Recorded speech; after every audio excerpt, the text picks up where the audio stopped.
Okay, welcome back everybody. We have the Summoner Scuffle, Adamant3Run, we'll just say Adamant for short, versus Pursewarden.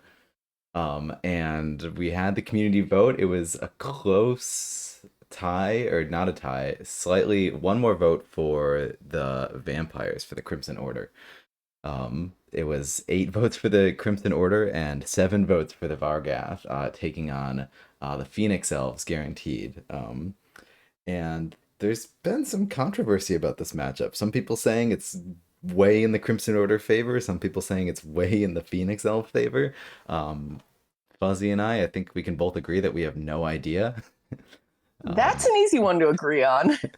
That's why we're playing these scuffles. yeah, I mean, so this will be a fun addition, just because like, what's going on? This faction came out less than a week ago, more than a week ago. And I mean, I've played a few times. How many games have you gotten in with the new factions? Me, I think two for Crimson Order, I think two with and two against. I cannot crank out games as fast as the rest of the community. And I mean, it's good to take your time and whatnot. And like, I always like to like focus on one and then wait on the other one, and just like, I don't know, to feel like I have something to get into whenever I want to. Yeah, I mean, I've Free probably with played. Go ahead. not gone. I've probably played like 15 with the Crimson Order or something since I'm focusing them, but I've played 3 or something with the Vargath. Both of them, I've just been taking my time this time around. Other releases, I know I've stressed out about learning them in time for the league matchup. And this time, I think I've been playing Summoner Wars long enough to just want to savor the discovery Yeah, process. You yeah, really only experience it once. So if exactly. these first impressions go down in history as being completely off base, it's still that moment in time that can't be recaptured. It's still that first impression, first look at the factions, and let's just enjoy this. Yeah, and there's something just really fun about that, and about being totally wrong. Like I don't know. I don't know, it's I've the made a lot of. vampires. Think of it as the vampire's first kiss. There you go. Yeah, yeah. There and like and there's something too, like when we were talking, I think it was Prophet and Vexer, like I asked them like, well, how do you go about learning a new faction and like and learning the combos and what fits with you, what doesn't, and I don't know, there's just something interesting to be explored there. Hear But more about that. I'm looking forward to hearing more about that in Aaron and Jexic's podcast. oh yeah, for sure. Did the next episode of that come out? No, it's next week. I got It's next excited week. this Oh, week it's and then every two realized it was weeks. bi-weekly. No, it's so sad. All right, well, next week we'll be excited. The first episode is killer. Like Colby just talks about his process in designing Summoner Wars and teases a super cool Storm Goblin concept. Like it's very very good listen. Highly recommend it. I guess we should talk about these two factions though, Sounds good. or something. I guess Maldaria is the easier one to talk about. We can start with that. Well, Yeah. Maldaria is our baseline since the community knows her pretty well. We've played her. So, yeah. uh Well, so she's the control group. She's the one we understand. yeah, and We she don't change all the variables at once. So go on. yeah, she feels very fair. I love Maldaria, or like a lot of the power of the faction seems like concentrated in yourself as a summoner. It's the only 9 health summoner, the lowest health summoner that we have. But very powerful ability to just call a unit to her at the end of your attack phase to try to keep her protected. And recently, she's been buffed so that like that unit can't be shot through or forced, just to make it easier to make it so she so she stays alive.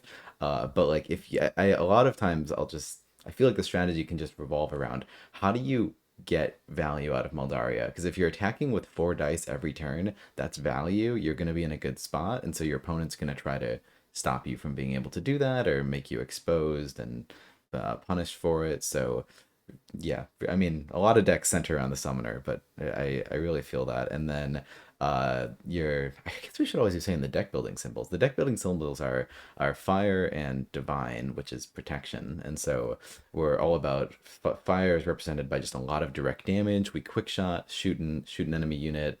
The Ember Beasts can just like get a ton of AoE damage at the start of the move phase. Guarding Spirits push, and then Ember Mages are just good at being defended, but then your Epic event makes it so your damage is now more damage, and then if you have that out with Divine Retribution, every time your opponent tries to attack you, they're going to be taking not one but two damage, and you have Blinding Flare to make your summoner totally invincible to all damage, and that's not true. If they roll specials, you're totally screwed. Um, but specials are only on 1 out of 3 sides of the die, so you should be safe just like running up with your summoner and playing a Blinding Flare. And champs are good too, but you just it's a lot of fun, a lot of damage, a lot of protection, what you'd expect. Uh, Anything to add about that general Oh, strategy? Yeah. let's go on to Crimson Order. I do think of Phoenix. I'll save my thoughts on Phoenix Elves until we've introed both of them, because I Okay. do think Crimson Order changes her Maldaria's game a little bit, or a lot. Yeah. Let's. All right. Let's try this. All right. So again, I don't know what I'm talking about. But we're figuring it out. So a lot of this is speculation. Daymar, in my opinion, seems to be like a horde faction. You've got a lot of zero costs, and you have a lot of ways to get those zero costs out everywhere. Daymar is like a super interesting summoner where you have effects that are going to be damaging him, and then he heals himself by attacking. And so there's always this give take of your summoner's damaged, and then you're healing it. You have Convert, which is like the ultimate infect event um, to steal enemy spots and replace them with your own units. You have a lot of combos with killing your own units. Death Right is just insane to just kill a Devout Cultist to give everything extra strength, and then Devout Cultist has a chance to just go right back to your hand. Warriors are like debatably the best 2 cost in the entire game. Again, speculation, but uh, being able to attack for 4 while having 5 health is awesome. Damaging your summoner is big downside, but you can compensate for that. So like very low cost deck. Seems like you get a lot of units out. It's very threatening.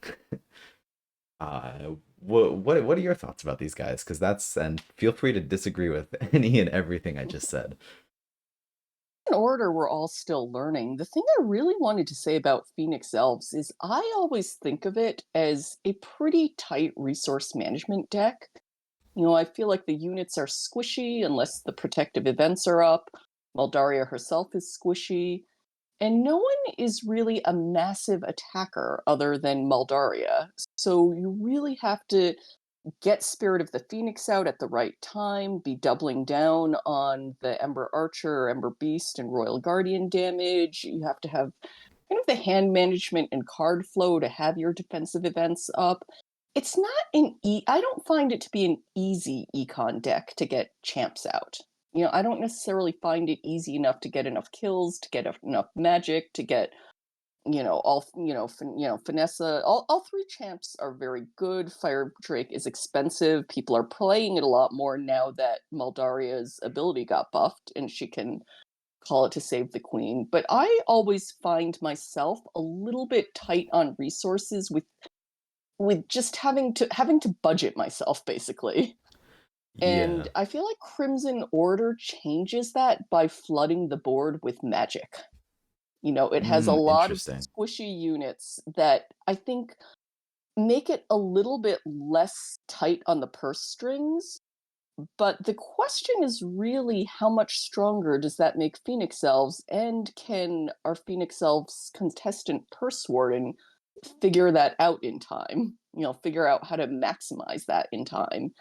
And again, that's my take, but I don't really have any answers or advice. I'm kind of just following the Discord debate, and we're all just running this as an experiment to see, which assertions are correct. Does the Phoenix Elves gameplay change when you can summon more of your champions? If you can summon all three champions, when you're not playing under these tight constraints. And I don't know actually. I'm curious what you think. Yeah, and we'll just have to see. And I mean, it'll, I'm sure it'll be a lot longer before like anything definitive can be said about it. Like, cause I like matchups where there's just like immediately you can see strengths and weaknesses. So like, yeah, you can immediately see. I mean, more magic like. Maldaria's champs are great to get those out, but also things like the Doom cultists in Yeah. Crimson Order seem really hard for Maldaria to deal with because it's just like Maldaria wants to be up there, and the Doom Cultist will just slowly chip away at her, and infect can infect whatever unit is supposed to be protecting Maldaria. So definitely see some stuff that can be real tough for her. It So really doesn't matter if you can get all three champs out if you're dead turn 3. Maybe not turn 3. The Crimson Order can't really explode at you. You know, they don't have something like Out of Shadows where you're dead before you know it. But it can be very hard to stop those Doom cultists and that convert. You know those are happening at some point in the game, at some point in the deck. But it's hard to it's not the it's hard to anticipate. But that said, they don't have movement tricks either. So you're not going to have a Doom cultist fly across the board from you, and you're like, where did that come from? You know, they're limited to the same movement as all the base deck, as all the decks are that don't have special tricks. So you can get a little bit of surprise if a unit gets converted, but that card is most likely on the board, so you know it's coming.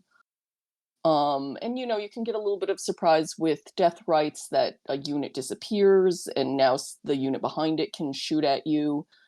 But it's not as bad as something like cloaks or shadow elves where you're just like, where did that come from? yeah, yeah, for sure. Um, yeah, like good, like strong but fair. I don't know. We'll have to see. And it looks like I see the link. So Yep. I think we Yep. are good to Kowloon. go. Yep. Kowloon. I'll just add this. Kowloon referred to them as the honest vamps in the chat, as in they're not. They're restrained in how they can move, and that makes them predictable enough. That's interesting. Um, Yeah. it makes them predictable enough that's sometimes I think of some of these early moves as almost filler. Like you're going to kind of go through both decks, and what's going to happen. You know the game's going to be long. Yeah. Um, but again, it's early impressions. I like Kowloon's description of this deck as being both accessible and highly indulgent. And I think the indulgence comes from the just flooding the board with units that die easily and give you magic, and there's a little bit of predictability to the game. Sound. I'll work on that in a second though. The video is more important. Let me see. All right, so I'm clicking on turn two right now, Fuzzy. So we're watching turn two. All right, sorry about the delay. Just play it through until we Things th until we get caught up. Yeah, We don't so even I think need to it's talk over this. okay. I think it's only a few turns. Yeah, we're not doing too bad. Looks like wow, that's a I see what you're talking about. That's a big miss on that gate. Just Maldaria sort of moving up. I like moving up Maldaria 2 spaces turn one. It Yes. just feels like she I needs to think get in that there. Yeah, the sooner she's in there, the more this faction clicks. It really doesn't function with her that far back. And Yeah. that's hard to figure out as a new player, by the way. I think everyone who plays the starter set as their introduction to Summoner Wars does this thing where they turtle Maldaria way back and Yeah. they Yeah. charge Grognak up to die. And you learn that both of those are completely suboptimal. Maldaria really needs to be in the fray but protected. All right, that looks caught up to me. It sure does. All right, I'll give him a good to go. Awesome. I switched over to watching the game instead of the Twitch stream because I was about 1 second behind you last week. And that was 1 second of not knowing that Edia was dead. That was 1 second of just delayed reaction, and it was way too upsetting. All right, Jexic saying, I Yeah. don't think Yeah. in game sound is that important. I Yeah. actually agree with that. I play with sound off. All right, so I'm going to Yeah, go yeah, that's back fair. to watching the game and hiding the Twitch stream unless there are further Sounds technical difficulties. sounds Yep, good. Pursewarden is moving up aggressively. Um, all right, and they're just chatting about the timers. Yeah, this is that very in your face action that I have experienced against Pursewarden's Phoenix Elves many a time and lost to. It's definitely, I think, how to play this faction. Like it's definitely okay. So blinding flare, we're gonna get our protection, and now Baron Daemar is alone by himself. He probably has plenty of cheap units to call forth, even at the expense of his own life. So Royal Warrior, I mean, that's just great value for this faction. Doom Yeah. Cultist. Yeah, I find myself doing that a lot. Just that those particular units to pick up out of the trash, and by a lot, I mean in my all of 2 games. But this early on, look at like Adamant has plenty of magic already, and let's see what he does. It's always a dilemma during these blinding flare turns. Do I try to get a little bit of chip damage or get lucky with the lightning bolts? He doesn't have a gate to attack. He has that archer, that one archer that's easy prey, and then one archer you can hope to score a lightning bolt on. Yeah, it's a really nice positioning there. And sorry if you're hearing weird things in chat. I was trying to get the game audio, but I'm giving up. No game audio this time. Better to just see the game. I mean, this seems like a great setup for Mal to just be up there with blinding flare. Like, I mean, the classic just way that these like super defensive events work is that like if you play blinding flare and you're sitting in your own back row, your opponent can just ignore you and it doesn't matter and it didn't do anything. But if you play a defensive event, like sort of paradoxically, while you're being super aggressive and you're in enemy territory, then like now like the best that you can really hope for is to kill that archer this turn. Um, you heard the game audio for a little bit. It's too loud. Yeah, I'm just gonna. I could probably set it up, but it'd take a second. Yeah, I think it's just a distraction at this point. Yeah, yeah. Sorry about that. Capture card Yes, chose the worst time to just decide not to work. yeah, and we're hearing some hearing some table talk from the contestants. Um, they're chatting with each other. So Pursewarden thinks I have to stay very aggressive anyway to have a hope in this matchup. Pursewarden's very aggressive anyway, no matter what you do. But like I said, he Can't doesn't. stop it. No, but like I said, it's a different type of aggression than you see from someone like Jexic, who just wants you dead. Pursewarden wants control of the board, which is a little bit different and both very interesting to play against, especially since it can be a little bit off meta from, I think, the perception of the top players is, oh, they're always turtling, they're always conservative. I don't even think that's true at all.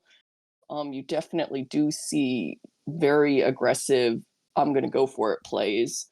But definitely there are a lot of players that will just sit there taking ranged shots at each other for much longer than I have patience for. Yeah, So it's nice to see. that's Yep. interesting. So Beam Freak also thinking you have to be aggro against Crimson Order. Yeah, I don't know. I don't I know either. I I've hung back a bit. But I'm not going to make any grand claims by now. I've definitely gotten into games with Crimson Order where I felt like 2 kids playing war. Like it's just attack this side, attack that side, attack Yeah. this side. Well, I like the mean, maybe threat. that's the unfun way to play Crimson Order. Yeah, I mean, I mean, again, we just have to see, but like the threat seems to be like almost like a cave goblin sort of threat. Like I've had several games where it's just like as Crimson Order, I just ultimately totally overrun my opponent and just like steal all their gate spots and just win by a landslide. And like there's sort of always that paradox of if you're worried a faction is gonna be aggressive and steamroll you, like sometimes the best option is to be aggressive yourself and try to steamroll them or just like try Oh, I to fully agree. Yeah, Maldaria against a swarm. is I don't think it's impossible to turtle because she does have a lot of direct damage. Yeah. She can kind of kill wimpy units, multiple ways. But I like this aggressive board position. Yeah. Position. Yeah. I like giving them not much room to swarm, not much room to move. Like, where's the swarm even going to be at this point? Like I've definitely seen the swarm just surround, just occupy seemingly 3/4 of the board. And even if he gets a lot of cheap units, cheap damage, they just don't have the board space. This is tough. Maldaria attacked Daymar for only 1 out of 3 hits, and he likely to just heal that right back up by attacking. So that's kind of break even, which is annoying. Yeah, bad roll buzzer. I'd like that. Oh my gosh, that'd be awesome. I want someone just to have that as their dedicated job. We'll Like work on when that. Yeah. We're gonna I know we're gonna have some new job postings soon. They'll be paying well. hire an intern just to be the bad roll buzzer, the bad job buzzer. That too. Freudian slip there. You don't want this as your full-time job, believe me. Yeah. Uh, But yeah, this. I keep promising we'll pull up the SW zone game log analyzer and see how bad some of these bad rolls actually were. yeah. And then we forget to because we're so eager to meet the contestants. Yeah. Yeah. Wait, Jexic got moderated somehow? Do you have an auto moderation thing on? Seriously? I have no idea. Maybe Jexic can explain. What are you What is there talking to about? moderate? How did that's that's very strange. I mean, yeah, go nuts, Jexic. Moderate the heck out of this. Oh, uh, Buggy Beak overall. that's it sort of just adds to the fun of like new faction. We don't know what we're doing. Ben clearly doesn't know how to run a Twitch stream. Like everything, like it's all a good vibe. And like wow, These guys are taking fairly quick turns. I could see this game going kind of a lot of like a lot of turns, but fairly breezy. Like I feel like that's how Crimson Order tends to play, in that you're not overthinking each turn deeply, but with all these cultists that just have hit point, these low hit point units you have to somehow chew through, it ends up being like a lot of not like brain burning turns. And I think that's part of the design decision. Like there is a lot of strategy going on. It's, much as I joked about one of my games being fairly degenerate, like kids playing war, there's still all the tactical goodness we're used to. But I think as a design goal to make it accessible, like having these relatively quick turns is an indication of success. And now we've just seen Crimson Order wipe Maldaria's units, which I think happens a lot. You see a lot of this wow. seesawing against this faction too. Yeah, I mean when it's They pull off a bunch yeah. of events, and suddenly their wimpy little cultists aren't so wimpy anymore. Yeah, I mean when it's just like two factions with kind of low health units just going at each other in the mid board, um, it's just like yeah, I guess that makes sense that we're just dying every time. Adamant and Pursewarden have this running dialogue. I wish you guys could see this. Adamant says 1, 2, 3, 4. That's 4 dead enemies. Ah, ha, ha, ha. These This guys have been definitely adds playing to against it. Yeah, these guys have been playing practicing against each other for a long time. They're both part of the deck building community, and they're both they've both played League a long time. So we've been bringing pairs of friends on the Summoner Scuffle quite a bit, I think. And a lot of the fun is just really seeing the interaction of people that know each other well. Last week when we had a pair of brothers on, of course they know each other well. Yeah, But Adamant that's and crazy. Pursewarden go way back, and that's again part of the fun of this format. Is this is the kind of table talk I imagine they've had over and over. Yeah, it's fun to see how different people like respond to like just how different people trash talk in different ways. Like what's take this quiz. What's your form of trash talk? Yeah. I feel like everyone does it. Like if you're comfortable enough, you like you can't be playing a game and not just like memeing about a little bit. Struggle with the multitasking. I'm not one of the chattiest opponents on Discord when I'm locked into an intense game with someone. It's not out of lack of desire to trash talk, it's lack of multitasking channels. Yeah, yeah. Perspirin's talking about going no Adamant saying pedal to the metal, trying to capitalize. Did Adamant rolled some dice on Maldaria last turn? Is that what he's talking about? All right, let's Trying to see do some what's going damage. on. All right, we're gonna get some. Oh my goodness, this is so aggressive. Holy, this is crazy. I really like it, and like it really makes sense to be like, Daymar, like screw you, like you're not letting to overrun my field. If Mal must have another blinding flare in hand, and I mean that's gonna be pretty Oh my insane. goodness. Like Daymar, the slow defense faction. Um, goodness. Well, people talk about having to play Daymar at knife's edge because a lot of his abilities, like pumping up those Royal Guardians, take life off of him. Yeah, So we're not at low life yet, but if Maldaria can get him to low life and not have him heal back too much, or at least not get anything good out of his attack when he's healing back, then that takes some tools out of his arsenal for the later game.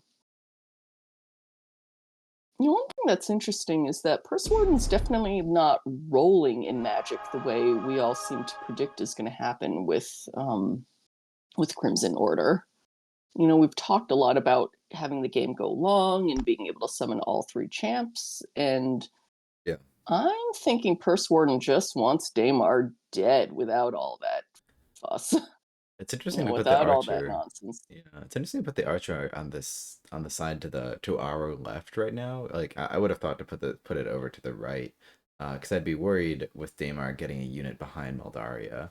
I guess maybe Pursewarden isn't worried about that. Like it's like screw you if you put a unit behind Maldaria, I'll just kill it. But I'm definitely afraid of Maldaria getting just absolutely trapped here and not having a way out after both these flares are gone.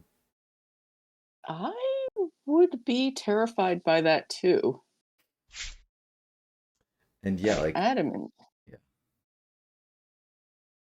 Adamant could just kill his own Doom Cultist for auto damage on Maldaria. That's one of the more annoying things that Crimson Order can do. Yeah, yeah. And that's something that bypasses Blinding Flare. Call forth, and Adamant just has so much magic right now. Yeah, it's funny. Like Maldaria's units, they're so expensive, and none of them like she doesn't have a 5 health unit, and I feel like that really, like, dictates a lot about the deck. It's just that like there's no big value tank. All of your units are kind of like I wanna be doing big damage or bust. Except As you except for champs. predicted, he's thinking about going up there. But Yeah, that's I think of Maldaria as such a tight resource management faction, is without those units that can either tank hits or put out big attacks, you're really just conserving your life and conserving your attacks in a way that is very, very tight and focused and difficult, yeah. as far as I'm concerned. And like Crimson Order, we don't necessarily have a community consensus on how aggressive to play, how soon do they need to win. Yeah. We've seen them swarm like crazy, but even knowing there's a swarm, oh, convert. Let's see. Ooh, that could be ugly. Wow, if this warrior goes two Yep, and specials, he's got four that'll be so dice. brutal. Oh, thank Oof. goodness. I was gonna feel so bad for Maldaria right there. It was gonna be a tough one. Absolutely. And it's Um, not terrible odds. It's definitely yeah, it's doable go for for the sure. coin flip and see what happens. For sure. I'm That's Pursewarden has a plan because I would be terrified. I mean, Maldaria can. She has the board state that if she wants to move to the left two and call protection, then she's pretty surrounded by units. So she can stake out a little fort at the side of the board, and he. But convert is out. Convert is always terrifying. So this is going to be interesting. How do we survive long enough to get 4 more attacks on Daymar, or take 4 more health off Daymar? yeah. Oh, Adamant's pointing out something interesting in their conversation that getting 1 damage on Maldaria there was super important because Daemar only heals if he does at least 1 damage. Um, and the odds, it's not definitely not guaranteed with uh was it only was it really only three range dice or three with 3 dice to get one special symbol that No, can that's about what you expect. That's exactly the it's odds. it's about what you'd expect, but could easily not happen. And Yes, Adamant saying that well now Daemar being at 5 health is a big difference than 4 because can't be killed in 1 hit by Mal. that's true. That makes sense. Although, if you're going for Mal 4 for 4, then that's definitely a Hail Mary to begin with.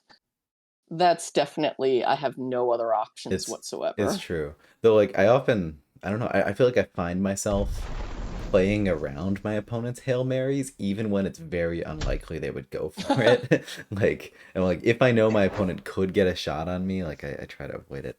Oh, this is such a tough spot. If this works for Pursewarden, like I'm gonna be amazed because like I would never dare to do something this risky. But like I would just love to see it work out. Because Mal just seems trapped here. Um, She is trapped here. All right, Pursewarden's maybe thinking twice about it. yeah, for sure. Yeah, I don't know. Do you think I mean, are we in Hail Mary territory? Are we really in I can't win unless it's go big or we'll go home?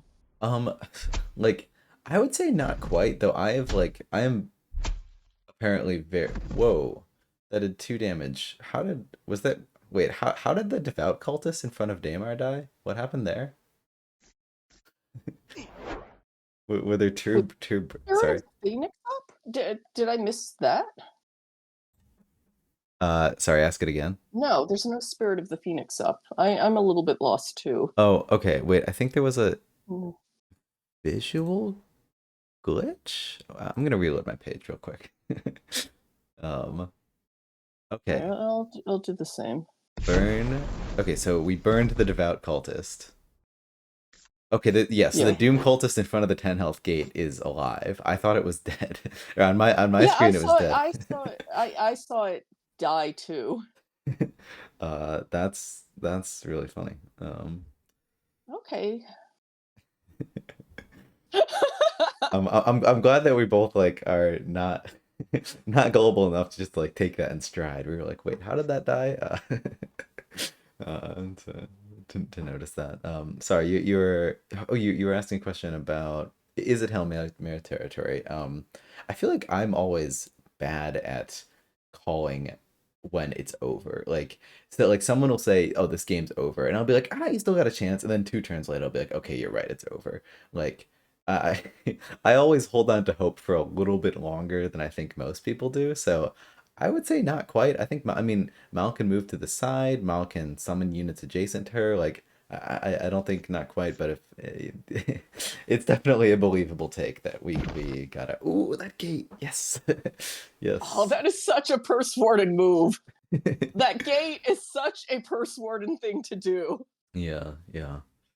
And her And gratifying. it's such okay, now he's like, "Yeah, I'm not going to do." Oh, are you going to put the gate behind you? What the heck? You're Ooh. so dead. I mean, maybe not. Oh my goodness. So you're gonna Well, attack she's got Daymar one and then call. Well, how's call that protect. warrior gonna? Yeah, but she can't. How is that warrior gonna go down? Or Daymar?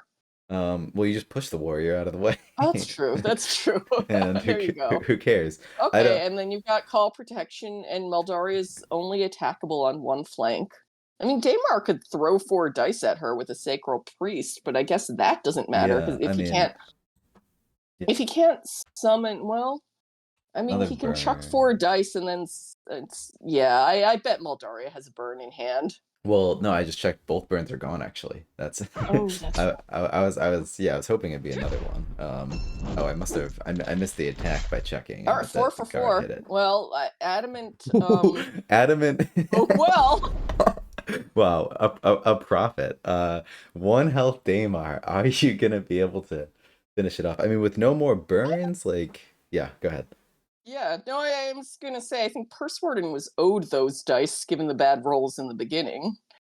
But Daymar can be tricky to chase down for that one last hit point. What Pursewarden is doing is taking a lot of tools out of his toolkit because one hit point Daymar can't pump up those warriors, for example. Um, and Pursewarden's also not really giving him that much to attack. But this is still terrifying. Yeah, like, because Mal is trapped, and if Daymar has more juice than Mal right now, like, I don't know how to call this game. And, like, without the burns, like, I feel like Daymar should be able to be safe. But, like, if Daymar moves back a spot, attacks Mal, pulls a cultist in front of him, Mal can just attack that cultist and then pull their own unit in front of them to just slowly eke away at Daymar's defenses. I'm like, oh, We're getting Casimir. this Yeah. we're getting this excited about a match we think is going to be over soon and it turns into a grind. That would be crazy. Because yeah, like we were just talking about Maldaria being in Hail Mary territory, and now it's like, crap, Damar's like gonna die. This is bad. These 4 gates are crucial to Maldaria. I mean, this is more adventurous than Pursewarden, even Pursewarden necessarily gets.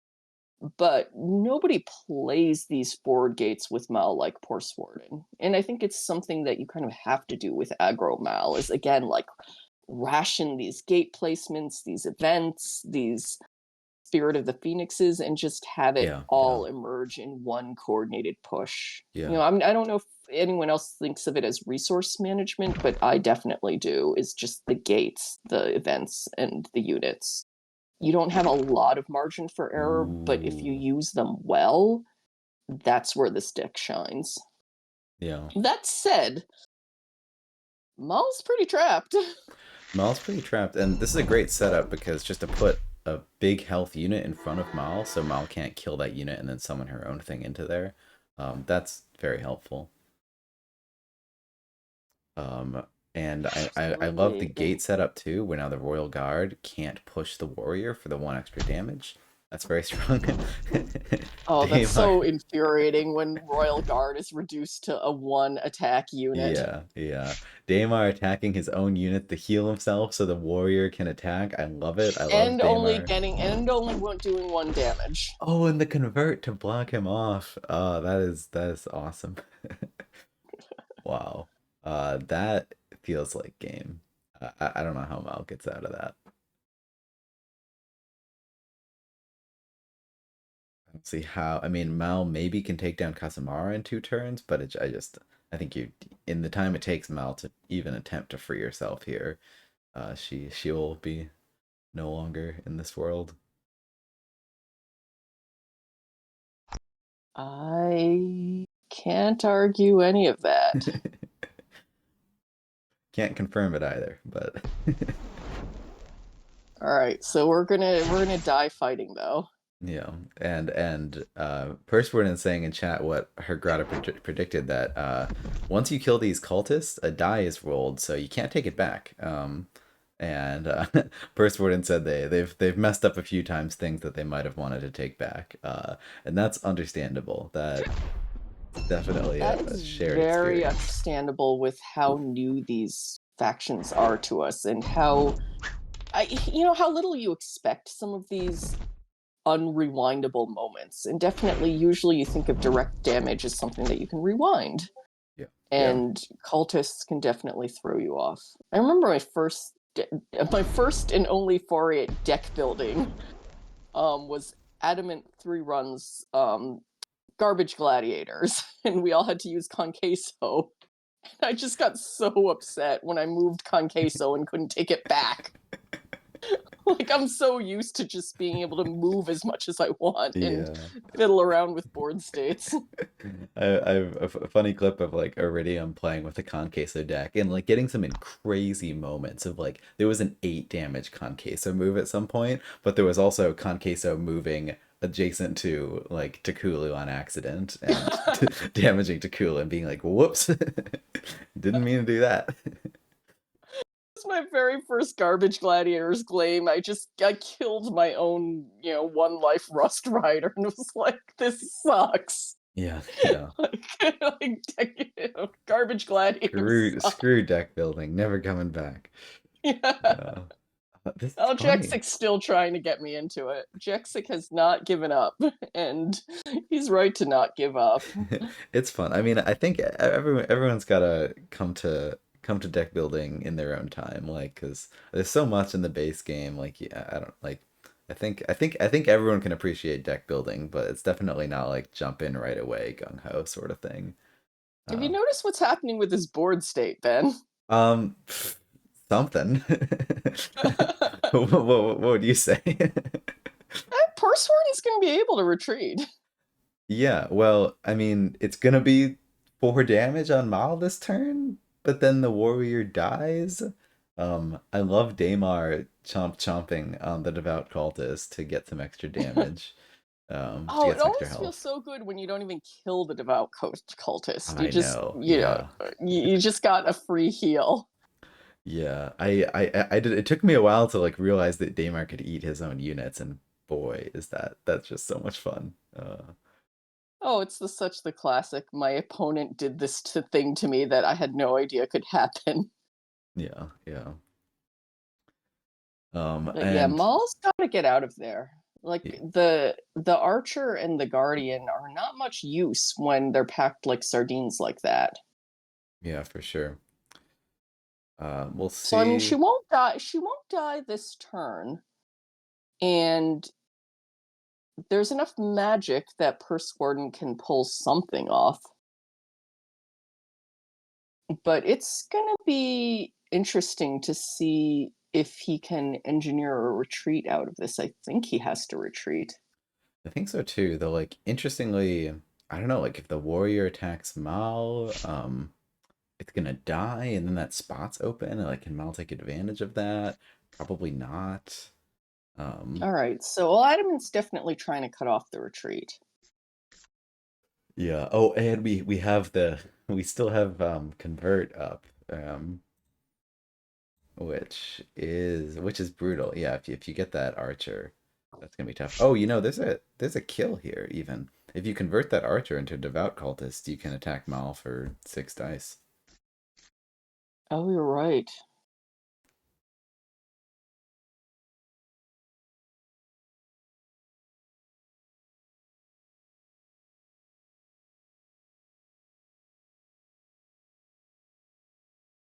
We're all just waiting.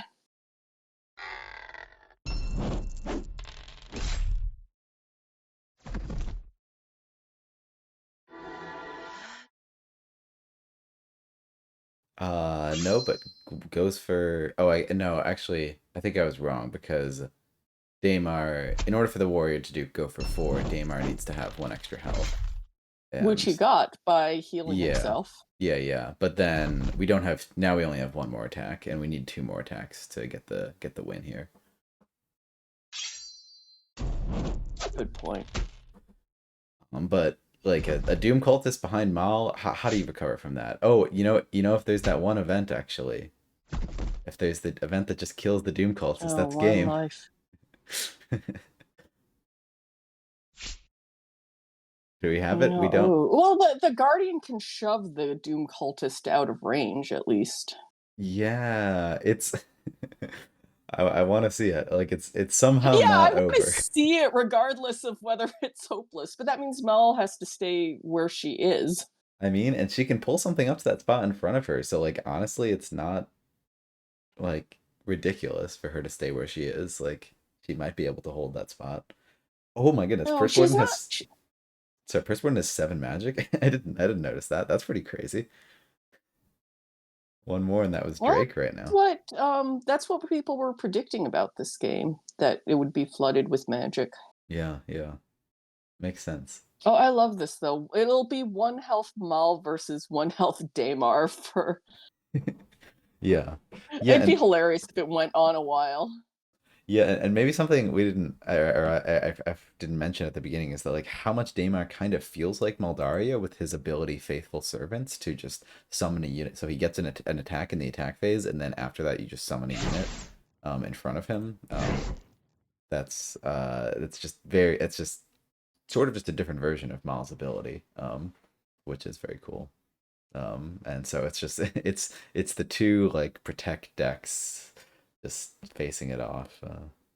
Elves versus vampires, and we're both at 1 health. This is crazy. Yeah, the only thing that saved Maldaria was rolling 4 for 4, or at least saved her from the possibility of assassination. I guess we don't know what the dice would have been like. Yeah, yeah. But if Daymar hadn't had to spend an attack to heal himself, That's true. which he That's only had to true. do because of that Maldaria roll. Yeah, yeah, yeah. And Maldaria's Maldaria is one of the 4 cards that have been changed in a errata patch that's coming eventually. But one of the other changes is now her ability triggers after she not only attacks units but just attacks period. So thankfully Maldaria can attack this gate and still trigger her ability, which is huge to be Oh, able to that's pull a game unit. defining. Yeah. Honestly, that I think that saves that errata saved the faction.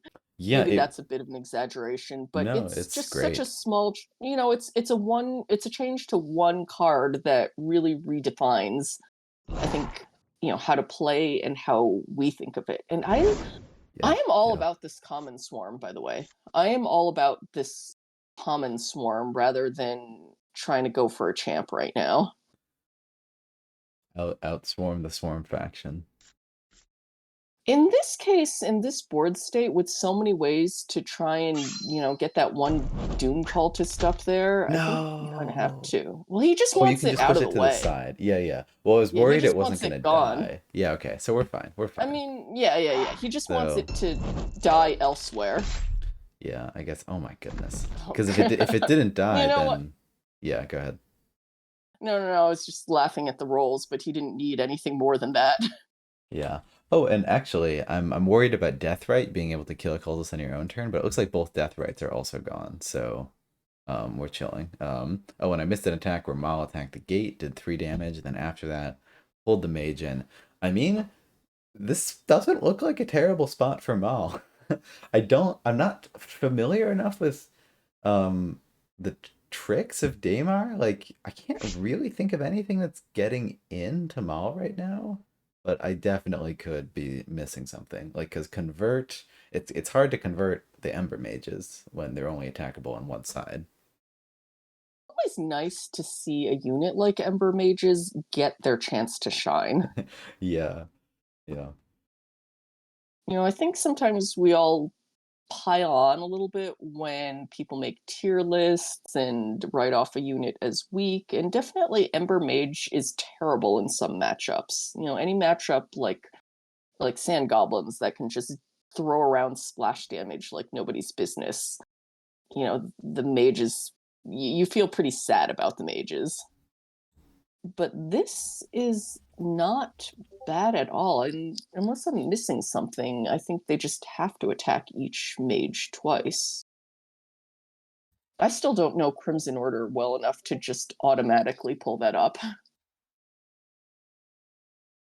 No, Yeah. Wait. Pursewarden and Yeah. Adamant are arguing about the death trigger. Yeah, about like whether Confused because the Guardian was only ever going to do 1 damage with its attacks, so what it was always going to be able to shove it away before it died. yeah, well I think Adamant was saying it's like, well, does it like on which square does the cultist technically die? Does it die on the Oh, does it die before or after it moves? yeah, and Oh, I'm pretty sure it's after, and I think that's what Pursewarden no, is saying too. no, we've seen that with cultists plenty of times in Fallen Kingdom. Like, how many times have you seen a guardian shove a Fallen Kingdom cultist out of its little suicide bomb range? Yeah, I would need to, and that's the way the interaction works is you shove it away and then it blows Yeah, up in the other square. Yeah, yeah, that that's makes that's sense how Fallen Kingdoms always because worked. like with shove or with engage, you have to have actually moved away, and so like assumedly you have to be in a different spot to have moved away. Um, Right. I actually remember Logic. this tidbit from the stream that we're emulating. I remember this came up in level 3 CPU's Summoner Showdown. They were kind of clowning on the cultists being shoved away by guardians. Uh-huh, uh-huh. Oh, I see. Interesting. Yeah, I watched All all right. those back in the day. Those are fun. Keeping in Well, like, there's a kind of inspiration for this. ooh, wow, that's yeah, no, they totally were. The scuffle is the the lazy cousin of the showdown The kid brother. yeah, definitely recommend everyone check out level 3 CPU's Summoner Showdowns from a little while ago. Those are excellent and same sort of format that we're running here. It's crazy how Daymar is like How a lot of getting this. yeah, go ahead. Yeah, Or go just on, go on. getting use out of that ability. Like Gamer's at 1 health and we're still damaging him every turn, which is just kind of insane. But go ahead. No, I think these guys are kind of scrounging for every possible advantage. Yeah, yeah. And they're at 1 health each and just like a mob to chew through.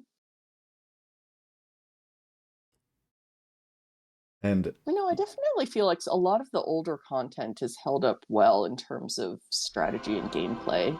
The newer factions have changed some things up. But all right, transfuse goes up. That cultist gets healed. yeah. Ooh, Yeah. No, for sure. Pursewarden says no, my only hope. Well, Which that Ember Beast surviving would have done some nice auto oh, damage. yeah, yeah, that sure would have Well, that's 300 tough. vibes, says Bean. I, It yeah, go. I think a lot of times ends up like that. You end up defending a pass or some sort of gate configuration where her units are protected enough to throw down a last stand. No, I've thought of 300 so many times. Yep, there we go. Yeah. Maldaria 300. Bean Freak called it first. Yeah, We're merely his acolytes. for sure. Oh, those Uh, poor Ember mages just kind of left there to die. yeah, it has to be done that I'm only seeing this now, but like if you move the Doom cultist to the side and Casimir to the side and the other Doom cultist up, all you got to do is just kill your own Doom cultist, and then Mal would die. Yeah, So makes sense. Goodness, I bet Maul was like this is such a rooting for a crazy low roll game. there. Yeah. Well, I I guess he would didn't so love to see the movie version of this scene right now. because When like Maul, the ruthless queen, just leaves her units behind to die. I remember like very early on when I was playing it, like the physical edition, like someone got a win by like a unit, like an Ember Archer like shot a summoner, and then Mal shot and killed her own Ember Archer, and then the unit behind it shot and killed the other summoner. And it's like thematically Mal was just like, no, you failed, like die. It's just, Oh my that's a gosh, good who scene. hasn't had the urge when playing this game and your unit rolls badly and you have an extra attack and you just want to attack the incompetent unit?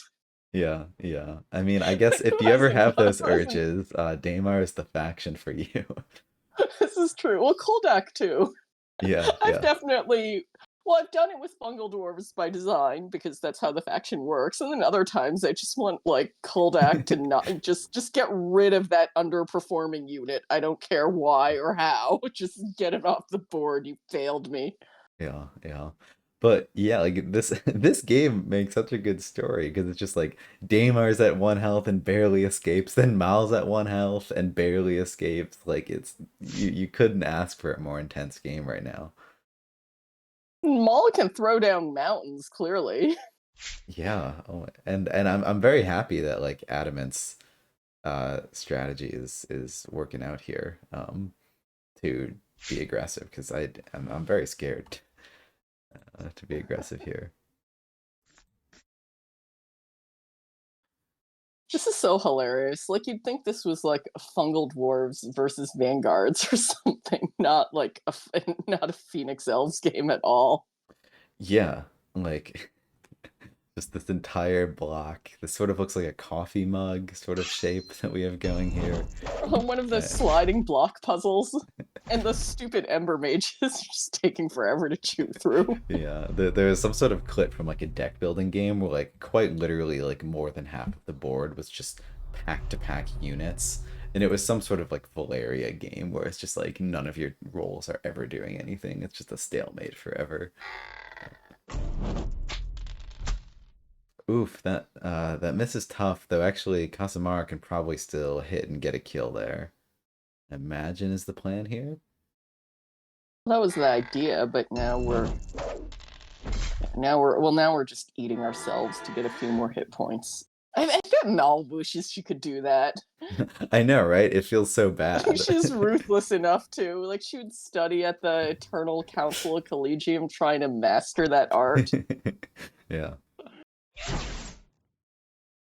The mages keep coming down. I mean, yeah, they're effective. Like in this spot, like no, Did I no, mention something about little kids playing War? Like the card game War, where you just like sit there trading attacks into eternity. oh, and both of their decks are gone. I feel this is crazy. Like we've gone to the late game grind at this point. What is going on? I wonder who has champs left. I mean, like how, because often when there's games like this, when you're forced to like retreat really fast, you're forced to discard cards that you don't This is want just to. a dumb roll. Oh, it's annoying. Like I wonder who has champs left, who was forced to discard cards they didn't want to. Definitely like what's left in the hand is gonna mean a lot at this point.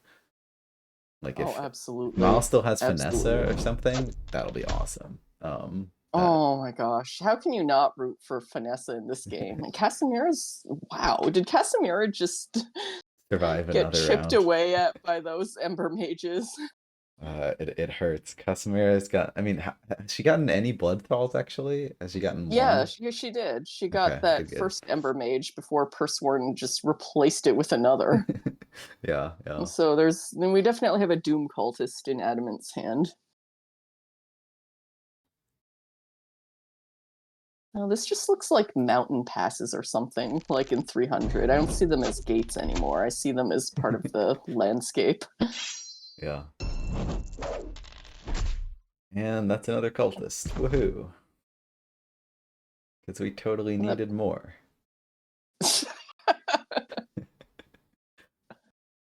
It's very interesting. Like I love this deck. It's so unique. It does something that like I feel like I've never seen other deck do, and just like I don't know to have all these cultists be your horde, and it's just so unique. It's just brilliant. The design in You this like the game. recursion decks. What makes you say that? I don't know what you're talking about. Alright, Damar's healthy enough to try and get those 4 dice on the Guardian who survives. Yeah, I guess we didn't. Daymar didn't attack this turn. Uh, and interesting to infect on that square with the Doom Cultist. I honestly don't know if I'd expect that. Like, because whatever Mal drops there, isn't it just kind of dead? I guess an Ember Beast would have been really bad to drop there, so I see that actually. And we have the Spirit of the Phoenix. I wonder if we have a Divine Rat. Have we seen a Divine Rat this turn? We've seen one, I think. Pursewarden down to 2 cards in hand. If they're if like if there's not a champ somewhere in there. Wow, that was awesome. The double 2 The damage double engage. guardian. You don't Yeah, that's see great. it's so satisfying. You don't really see it that often. It's hard to get that board state.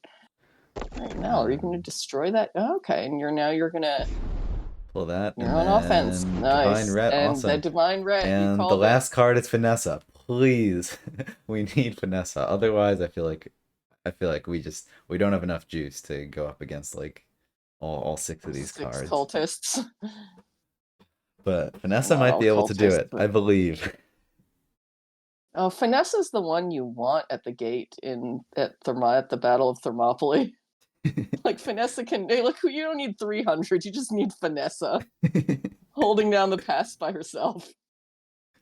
Yeah, yeah. I mean, she's the one to do it. She's like the ultimate like I've wedged the only opening between our 2 boards, between 2 gates, and there sits Finessa for Like 4 thou turns. shall not pass.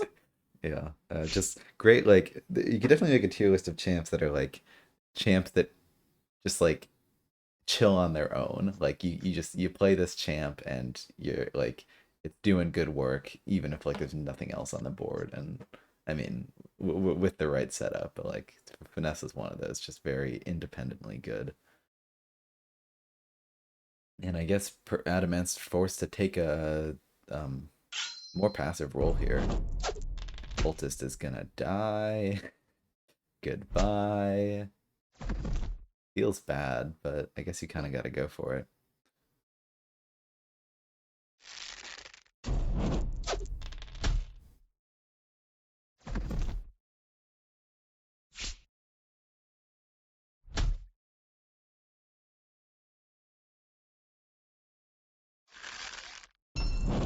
And the last attack just to heal makes sense. No retribution there. Doesn't get a cultist back. And we still have, so we keep getting flashed. We know 2 of these cards are cultists that have been reclaimed. Other 2 could be anything. Like, Insectment would be crazy here, but I could easily see either player just not having a good end game because they were forced to discard their champs to not die earlier on. I think that's probably a pretty accurate call. Gets the 1 damage every time. Guardian attacking a gate is always one of those. Yeah, It's just that's painful. yeah, no, that's there's a very I distinct liked when emotion. I liked Astros Kamos, the sort of the joking reply is like, well, if they could shove gates, they'd be overpowered, don't you think? Who said that? Did That was you Astrocosmos. That was awesome. Well, it was did you just come kind up of with that this. joke though, or someone came up? No, I didn't come up with it. It was in response to Shampoo saying, that Royal Guardians, the fact that their attack doesn't work on gates or summoners is a downside, which is a perfectly reasonable thing to say. And then, like, the straight faced answer was, well, if they worked on gates, it would be a very game changing. I feel like I was talking to someone who's like as a meme they wanted to like post that like that they think the ideal buff to to Maldaria Oh, is I guards posted being that. held. Sorry. I posted that. That was me. Okay, that was you. That Yeah. was me after Astrocosmos came up with the idea. It is not something I would have managed to come up with on my own. That's just so funny. Just like the meme balance patch to Summoner Wars. It Ice Ram really can is. only force your own units. Stuff like that. I mean, it was me clowning on the people who are always trying to buff or nerf units. Yeah, That was yeah. me being a little bit of the person that just like, I'm just gonna, oh, there's Helias. Not really the champ you want. I mean, I'm glad that it's a champ and not like a Right, gate. right. Not like a uh, mage. yeah, exactly. I mean, maybe she can. That Ember Beast is the only thing left that she can buff. I Yeah, I mean, mean, she's hit points. She's overpriced hit points at this point. yep, that Ember Guard feels bad. Um, I mean, Holius will chew And through a few units, but this is probably not enough. true. I mean, if you're dealing with cultists, they're all pretty much one-shot trash mobs. Yeah, yeah. I mean, we've gotten a good game here. I suppose that's all that counts. I mean, maybe Adamant doesn't have Sekhmet. If he does, that's a problem. It's probably game if Sekhmet comes Maldaria down. is hiding. I wonder, will Adamant just sit back here and like punch the gates and like kind of play an econ slow game here? Be incredibly annoying. I mean, that's yeah. Go Bad for a scuffle. ahead. All Yeah, I right. mean, you gotta do it sometimes. I think I was playing a live game against Massimo with the new factions, and he ran at me, and then there was like a 10-second pause. He took everything back, and then he just moved back and attacked a gate, and it was like, all right, GG, like you, and it was over at that point. It's All unfortunately right. just often the best play. Not necessarily unfortunately, but just sometimes it Could sort of have depends on who has Hollis. the advantage. Go ahead. Yeah, Just so we could have her down to 1 health by the end of this turn. that'd be nice. If the dice are on our side, and they sure are. Well, they're melee.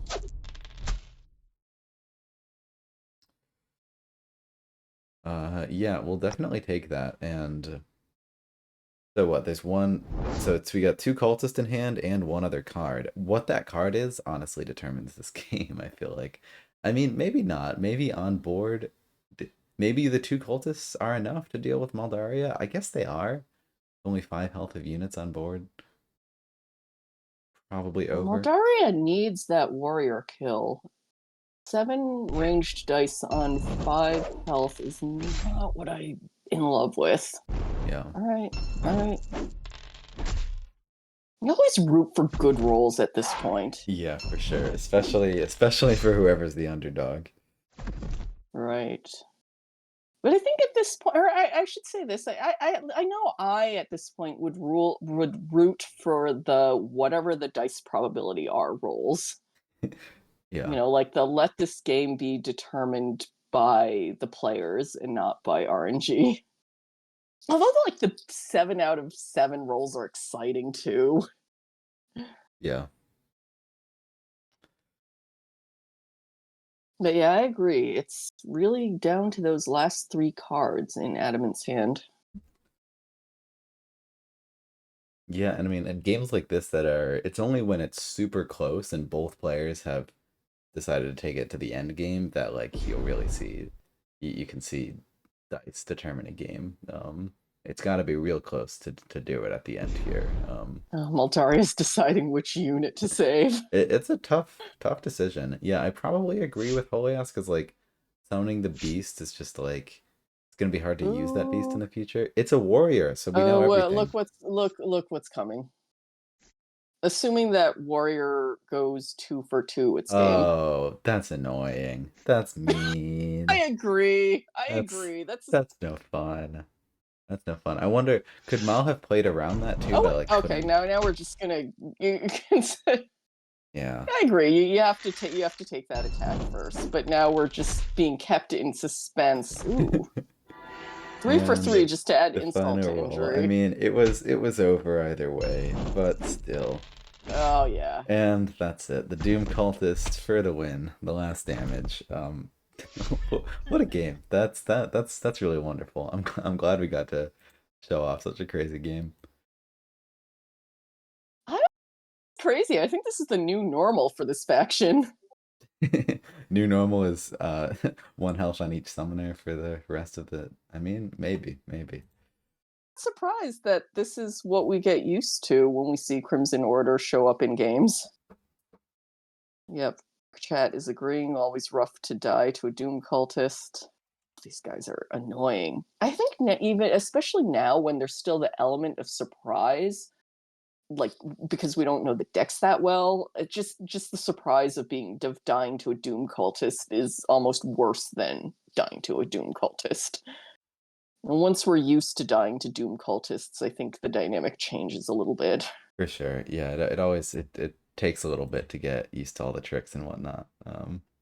Yeah, Adamant saying in chat, also, whiffs kept it interesting. We're altering the board state a lot. You think?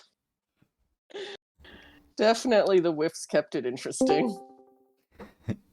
Uh, yeah, yeah. And Pursewarden, how's it going? You hear us over here? Looks like you might have your microphone came in muted. I think like in the bottom left, you should see a microphone button to unmute. Well, Can give you we time to unmute figure him? that I out. see a button. Oh no, Um, I can't you can unmute try to him. I click it. think. Is it on you, Uh, Ben? I just see the no, icon, but I I think can't click it. no, I think he needs to go to the bottom left and unmute. Or maybe he's setting up his setup. I'm sure he'll figure Yeah, out. let's give him a moment. We can pause for a second, I guess. I always After feel that like if game. I'm a contestant, I want a moment to decompress. Yeah, I can understand that. Um, Like I yeah, said, I'm really not the chattiest table talk opponent though. Like you'll get me in the mood to chew over strats relatively quickly after the game, but yeah. I always need a moment after the GGs. Like just let me dial back into being a person sitting at a desk rather than the summoner on a battlefield. All right, and we're still waiting for Adamant. Yeah, just give us a second here to get the call set up, and then we'll chat about this game. And just to do a little bit of table setting here, Adamant drove from, I think, where did he drive from? Somewhere Warsaw to, oh, why can I not remember? All right, we can ask him on stream. I'm totally blanking on his travels, but it is about midnight for him right now. Um, Part of the appeal of Summoner Wars is that the community is very international. Part of the challenge when scheduling these scuffles is trying to find a time when everyone is awake. So hats off to Adamant for being willing to play at a time where I would just be a wreck. Hello. And hello, Hey, who how's do it we have going? here? We'll refill the chalice with fresh blood. I mean, the mug with tea. Who has something to drink? You said with fresh blood. That must have been me stuttering something. I'm totally not a vampire from the Eastern Europe.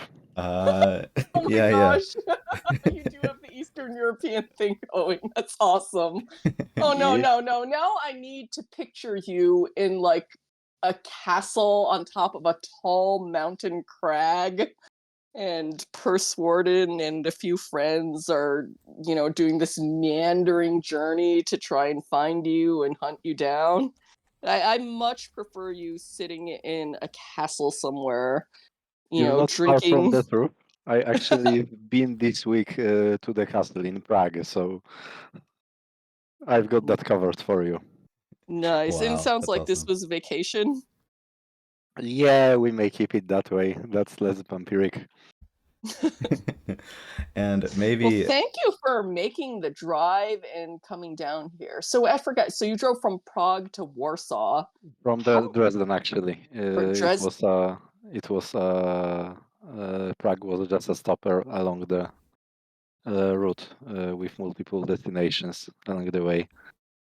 Nice. I still have this American sense of geography where you don't stop at another country halfway across your road trip.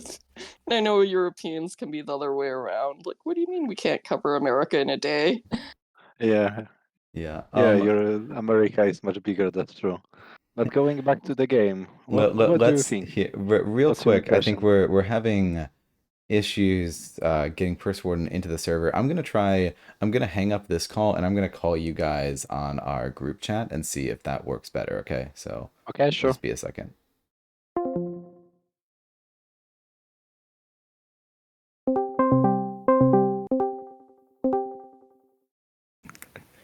Can you Pursewarden, I can. Yeah. Okay, sorry about that. realize I that have no. my browser was asking me if I wanted to allow Discord to use my microphone. That's what I want. Oh, I see. Well, I think this should work too. So, All right. Good Okay, game. um, sounds good. It was a very fun one. Yeah, it was. It got more interesting than I. Be honest, I kind of knew I was going to lose about a third of the way in. That's how really Okay. how it felt. really Yeah, yeah. It just funny feels because like. Sorry, go ahead. it was funny. It was just like from our perspective, it seemed really close coming down to the last minute. But no, go ahead. I mean, I guess if a few of the earlier rolls had gone a bit better, maybe. But I think also if that first attack wasn't a 1 for 4, Adamant would have probably played the game very differently, and I would have had to struggle with something else. Yeah, I capitalized on that whiff and wanted to bait you a bit closer to me, so some Doom cultists may encroach you.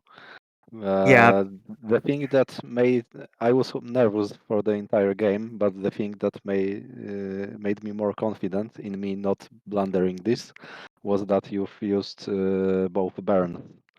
So there was no way I could have omitted one, and I was sure that my shield won't just vapor away. Mm-hmm. And that's how I knew that Baron von Convertula was in a proper position. yeah. Getting both burns early definitely made it easier to push, but those are also my best tool for actually getting in through all those spawns that are so easy for the Baron. Yeah, it's something that Water D has emphasized a couple of times while playing with me, that sometimes you don't want to use the very strong card effective in the current situation, because the mind games you play with your opponent when they are not sure whether you have that or not might be worth more in the long run. That's really funny. That's Oh, I crazy. could definitely see that with Burn. Yeah.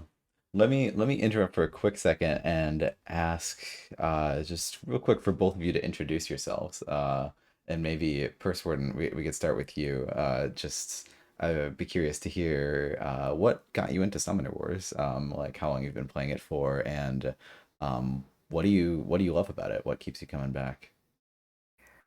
Sure. So, hi, this is Pursewarden here. I started playing back in August of 2020. No, probably more like May of 2022. I think it was August that I started to become more active on the Discord. And what brought me to it was Summoner Wars First Edition was a game that had been on my radar for a long time, but I mostly play games with two other people, never with just one other person. So it was never really something that I could justify purchasing, and I wasn't even aware that there was an online app. And to be honest, knowing about how like every attack in Old Edition was a 4 of 6 basically, I probably would have stopped playing with him like 10 games. I think the more generous melee dice do help quite a bit with enjoyment. But Yeah. little tangent there. But No, I so agree. yeah, but so anyway, I'm not sure if it was actually the Shut Up and Sit Down review that turned me on to Second Edition or made me aware that this was a new thing. It might have been something else, but I don't remember what it was. So we can just say it was the Shut Up and Sit Down review that spoke very highly of the game, presented it very well, and between that and learning that there was an online app and that I could just queue up against whoever once I was comfortable enough in my skill to actually queue up with real people, it was just off to the races from there, basically. That's awesome. That's awesome that the online sort of has helped you a lot to that you couldn't really play it without it. Yeah, yeah, it was It's huge. it's it's a great community. Any like favorite you find yourself like drawn to certain factions over others or certain play styles over others in general? Yeah. Well, right now, Phoenix Elves are definitely still my favorites, which is pretty funny because when I first started the game, I was mostly playing Cave Goblins because back in MTG, I was much more of an aggro player. Like I prided myself on my ability to draft a deck that could win on turn 5. and just end the game before my smarter opponents could find some way to outmaneuver me. Just end it before they can outsmart me. That's Yeah, probably a lot of what it comes down to. And it's a good strat. a lot of that is still there in the way that I play Summoner Wars. Like I don't actually play that many factions that can get up the field super fast, like Cave Goblins or Wayfarers, but I do try to just slowly but surely make my way up the field, start taking away space, start taking away summoning spots, and uh, just keep pressing in and applying pressure, basically. So, but then, so that was why I started with the Cave Goblins. But then I wanted to go to Phoenix Elves because I liked the style a lot. Like, oh, you can move these things around. They do passive damage. Like archers can shoot things down. The beasts can burn everything around them.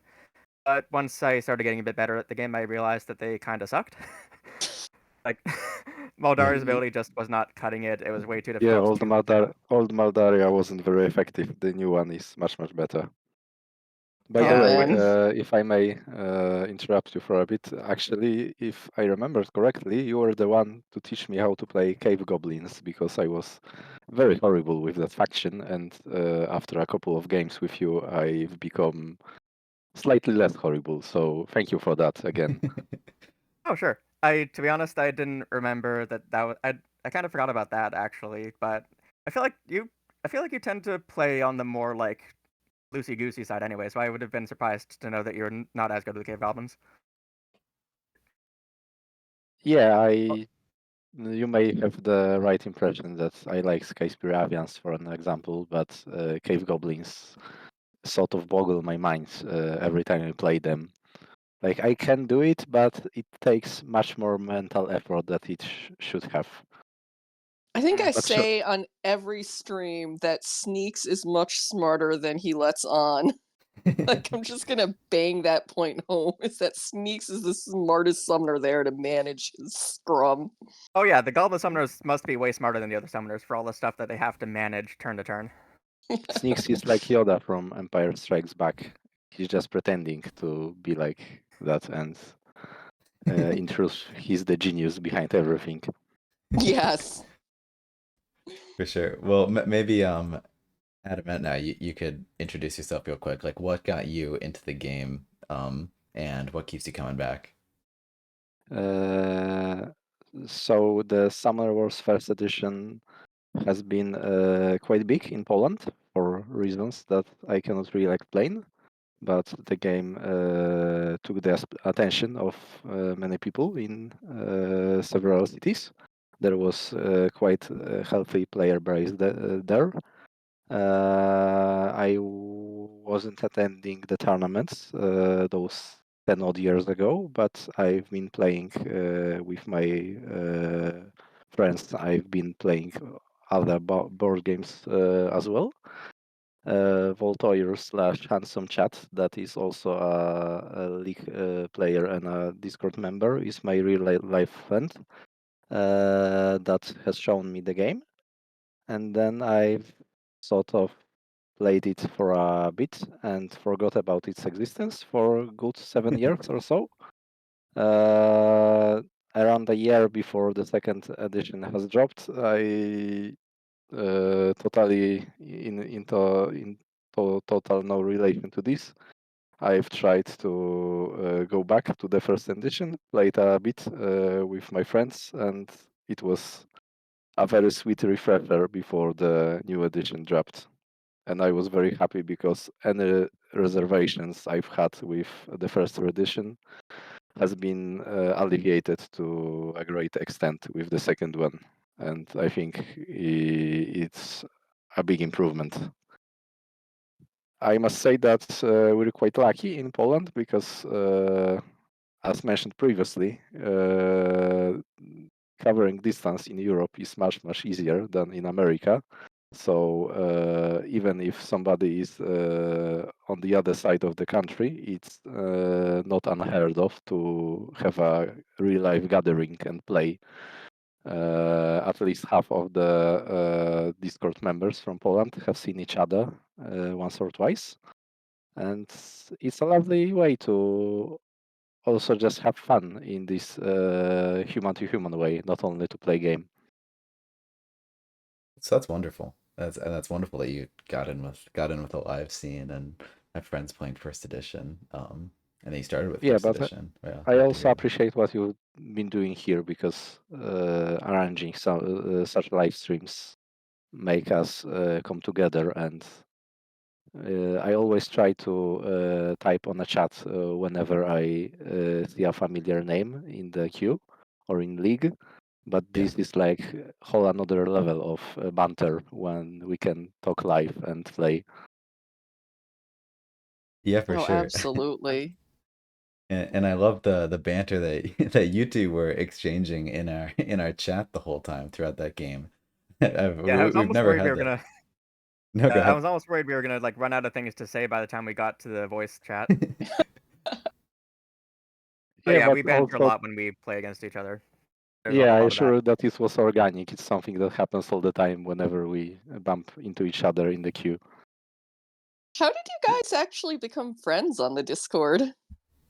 So many moons ago. Yeah, sort of. Like we've just begin chatting during one of those games, and there was good vibe, and it's Yeah, remained like that.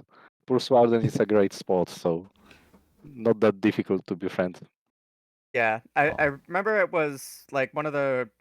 I don't remember how long ago it was. It was one of the PhD tournaments, and we had this like very close game. I think it was my Eternal Council versus your Fungal Dwarves, and it came down to like last cards on both sides. So that was kind of I think how the I guess yeah the banter developed. We'll just go banter. Um, and from there, I think it eventually came down to playing more games and then kind of practicing for league matchups and so on Yeah, and so on. I've always thought that you were punching above your weight regarding the divisions you were in, so those were great practice matches to have. Yeah, It was I much appreciate more comfortable to have you as a sparring partner than an actual opponent in league or tournament. yeah, yeah. I yeah. mean, you can also. I think you can also always count on me to do something unhinged and entertaining. Like Yeah, I I feel like appreciate that. like the way I play the game is always going to lead to some stupid thing happening.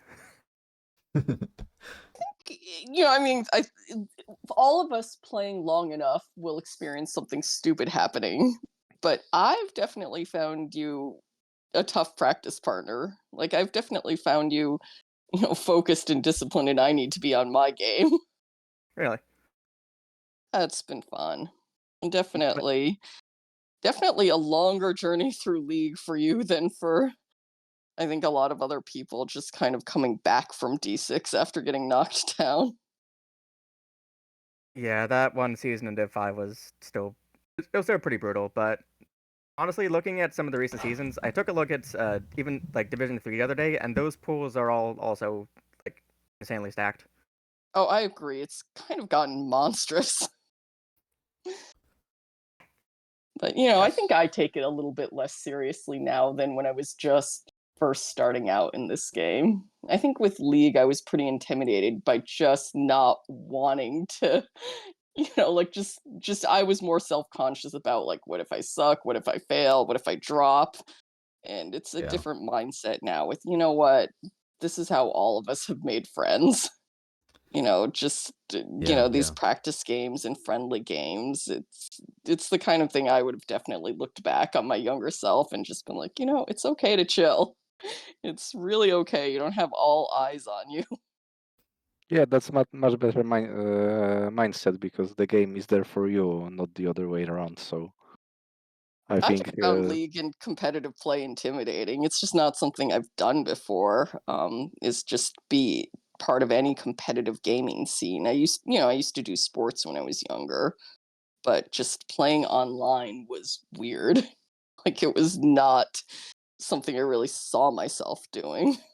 But it's a great community, and it's been really great to have met. I met Ben and Jexic in they happen to live near my in-laws, so I saw them last time we were there, and oh, that's so cool.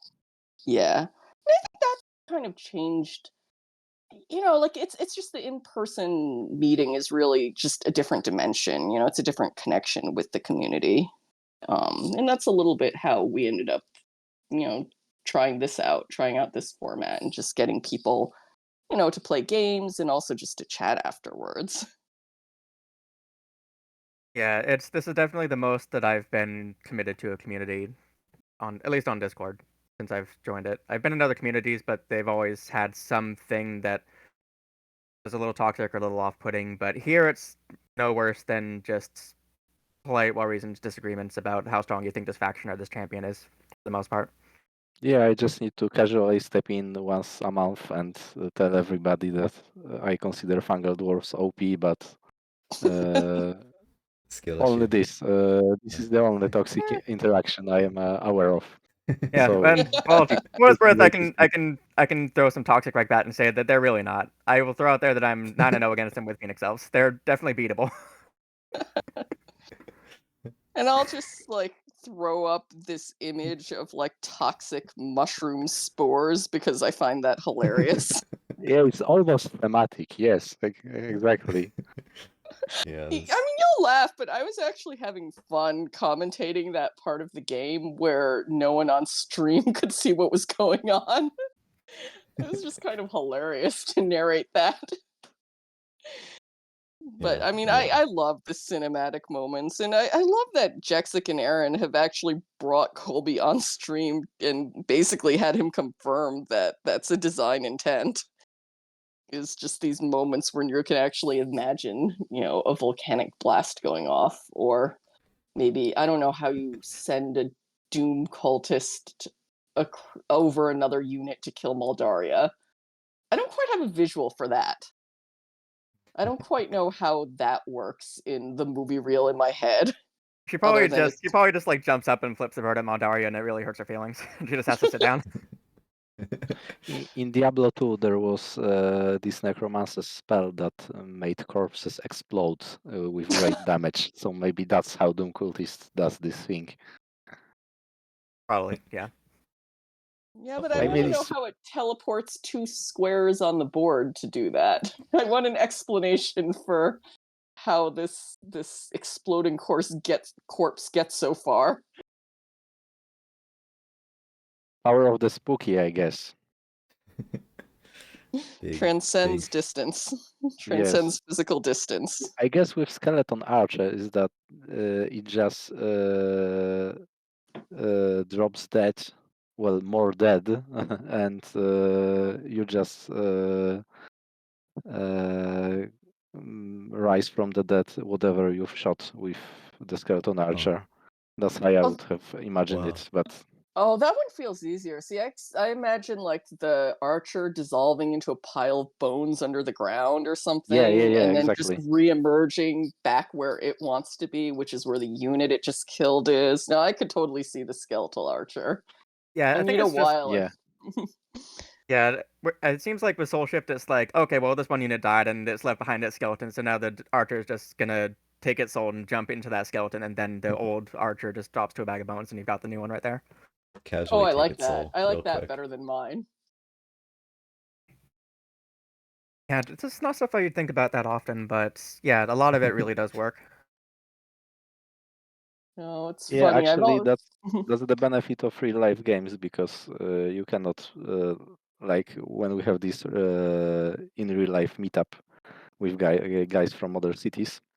It's impossible to sit with 4 or 6 other people and keep your face straight for 3 hours. So after 30 minutes, everybody is having new meme. Like Sarah is organizing the Church of Holy Recycling or something, because you need to come up with a reason why knights go back from the dead. And I think that's the benefit of real life play and chat like that. We may make our own canon and imagine how the Skeleton Archer brings them back from the dead.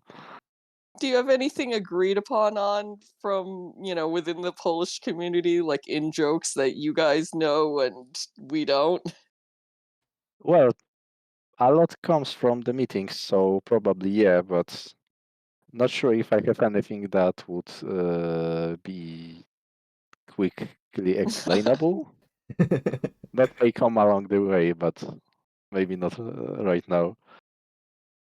Like you No, know that's how it is with the in jokes. They are funny to the in group, but they are difficult to explain right from the get go. Yeah. oh, I can imagine. Maybe we can chat about the game a little bit. I don't know where to start. And well, and it's fun because it's always fun to just chat about whatever. It's like, do we even need to talk about the game? But we can try to a little bit. Like, what was your guys' mindset coming into this game and your approach to the matchup and how that changed throughout? I don't really have a question, but yeah, Fear and trepidation. yeah. This is, I think, actually the most that I've ever struggled against a faction, to be honest. Like, just looking at my stats, I think this puts me at now like 3-10 against Crimson Order. Darn. I Yeah, I knew was that. low-key kind of worried when that won the vote. Just like, oh, dang. Oh, we could have rejected that one. No, that I can't put up too many rejections. I don't want to. I don't want to Ah. try to stack the deck too much in my favor, but You put up a good fight. It was a worthy battle. I did what I could. Yeah. Yeah, I think that definitely this matchup has been favoring Crimson Order. So I knew that I had this psychological high ground from the get go, and I sort of felt bad, but what made me feel better is that I haven't picked my faction, so it's not my fault. Oh, sure. So I could just focus on beating you up with better royalty. Just enjoy the moment where you can tell that I'm just panicking. Yeah, that's very thematic as well. Me being the vampire. For sure. You wonder what Maldaria did to piss them off. And so first one, you were saying no, sorry, go ahead. No, go on, go on. You were saying first one that like your plan from the get go was to be aggressive. I'd be curious to hear you say more about that. Like why do you feel like that's the plan? Why do you feel like you need to do that? And like and how did you want to go about that? So for a couple reasons, primarily Phoenix Elves do their best work when they can crowd the opponent, like when they can get a lot of stuff into range to put together a big Spirit of the Phoenix Divine Retribution turn, or get enough things close enough that you can maybe get something out of an Ember Summon and just summon things into the action that have been doing stuff on the other side of the board. So I think it plays to their strengths to just try to take away any faction's options, but especially the Crimson Order. Like the more more royal warriors I can kind of like force away or force back, the better. Like the more I can kind of like muscle in before they can really start tearing my units down.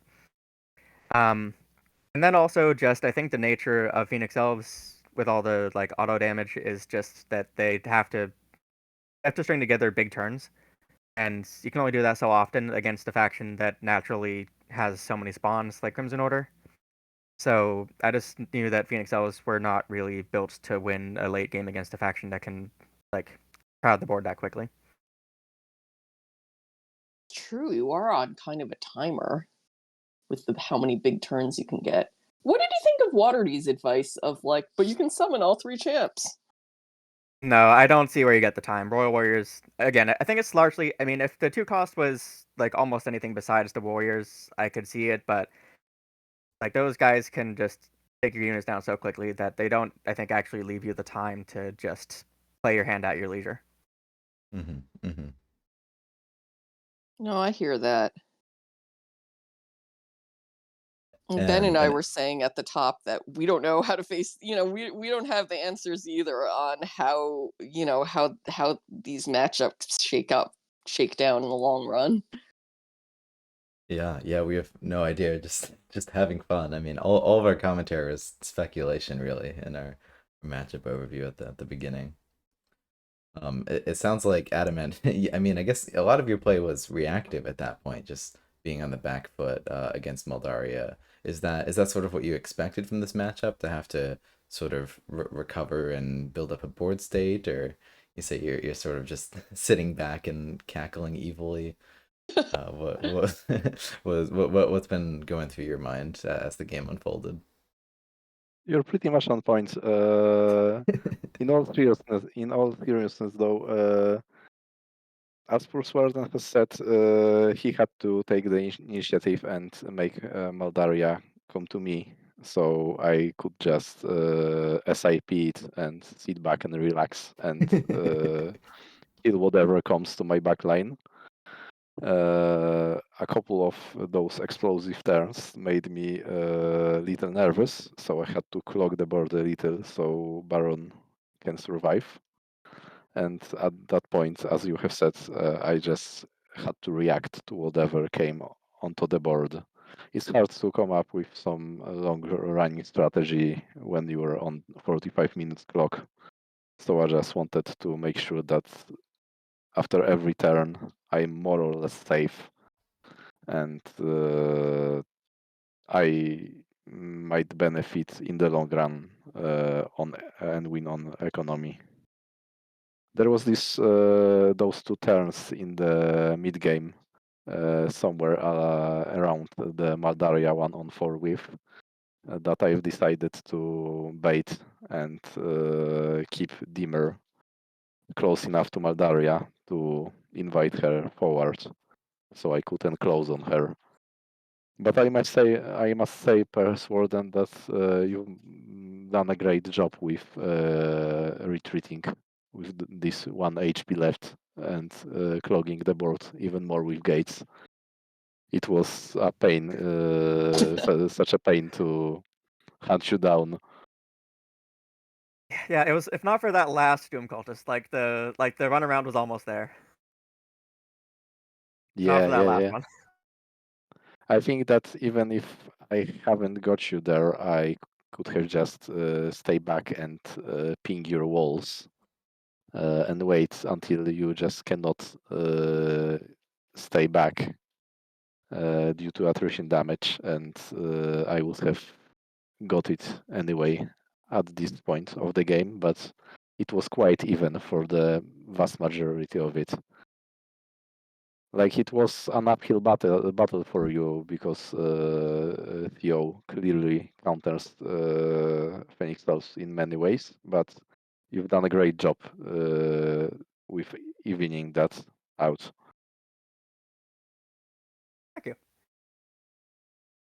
Throw this question out for speculation, and no one knows the answer. How do you think these guys are going to do in the next Plaid Hat Games tournament, the Crimson Order? It feels like they're going to do really well. I feel like they do is going to probably frustrate a lot of, or at least all the players who try to play the game like I do. I think they're going to frustrate a lot of those players. Even before people develop like really nuanced strategies like they have with master set factions, for instance, or I don't know, like cloaks are another one that has a lot of play to them, and the longer you play, the more new things you discover. But I think even with them being new, I think Crimson Order is going to probably be a real menace. See themselves as lending themselves to upsets. And not necessarily because they're, S tier or overpowered, or because I'm even ready to make assessments like that, but just because they are new, and I think they take away some of the advantages of just having played this game a long time. I think I wouldn't call them easy, but they are accessible. So, I mean, that's my hot take. I'm very curious if there's interesting upsets due to Crimson Order in the upcoming tournament. I mean, like player on player upsets, like someone pilots them against Yes. a big name and can, yeah, I Yes. can, yeah, I could see it. I think my general thoughts on them or any other faction at this point is Summoner Wars has reached the point where factions do such specific things that it really is. I've said this before, and I think people generally agree that it's very much a matchup on matchup game at this point. Like, there's going to be some factions that just do better against Crimson Order than others. Like, I think other factions that can play the True. long game really well will have a much easier time of it than factions that need to try to get in. Agree. I want to see the Crimson Order versus Cave Goblins matchup. I have not played that one or watched a game of that. I'm kind of wondering what Cave Goblins can do. blockades, that's probably the best bet, is just to get after the Crimson Order's gates as quickly as possible. Right. Just at a guess. But it sounds It like a just bad seems matchup for. hard to reach Baron Daemar, and you're definitely not going to outlast them. But like I said, this is just speculation on my part. It's I always think just interesting to. No, go on. I think that the benefit of the Crimson Order against goblins is that they may destroy more than 3 units per turn, because you have transfusion to take Mhm. care of the of more target than from the 3 attacks. And also, as with any faction that does not have pings, there's this free magic champion. I believe it's called Vesna Brahma or something. Yeah. Yes. Uh, Yes. this Who is we the did not see most. this game. Yeah, I on purpose discarded because if opponent's faction has pings, this champion is useless. But if opponent does not have pings, you have a ridiculous champion that can survive up to 6 attacks before it finally comes down. So this one may be quite good versus goblins. But on the other hand, you have slingers that multiply your attacks, so maybe not really. Hard to tell. It's like I have never had a proper prediction for a league matchup. I tried for a couple of seasons to call what would be the win rate in the end, and I've been never right. So take it Harder with a than it grain of salt. looks. And I think Yeah, we sometimes get into this groupthink on Discord as well, where once someone expresses an opinion, everyone kind of dog piles on, and then it turns out the whole mob is wrong once we actually play the season and get actual numbers. yeah. We had this. There was this pretty crass joke we've had with the Polish guys last week that regarding the grouping in Summoner Wars and other games is that if somebody looks at the hive mind strategy that all the people try to copy, it's like looking at the adult movies to learn the proper way to do such things. And as you may imagine, it won't end up in great satisfaction for either party. So That's a that's great how I look at analogy. groupthink at any game. Mhm. Like there's wisdom Yeah. to things that people do, like with Supergate, with Sand Goblins. It's great strategy, but some people try to automatically go for this strategy whenever possible, and Yeah. sometimes that's Yeah. just a plain bad idea because you can do other things and just win the game instead of doing things that win games in other particular games. Uh, You've Maybe to rephrase that to be more clear, like sometimes this will be the way to win many matches, but there are instances in which you just try to copy things that were good in the past, and that's just like a survivor bias. It won't work. No, I hear you.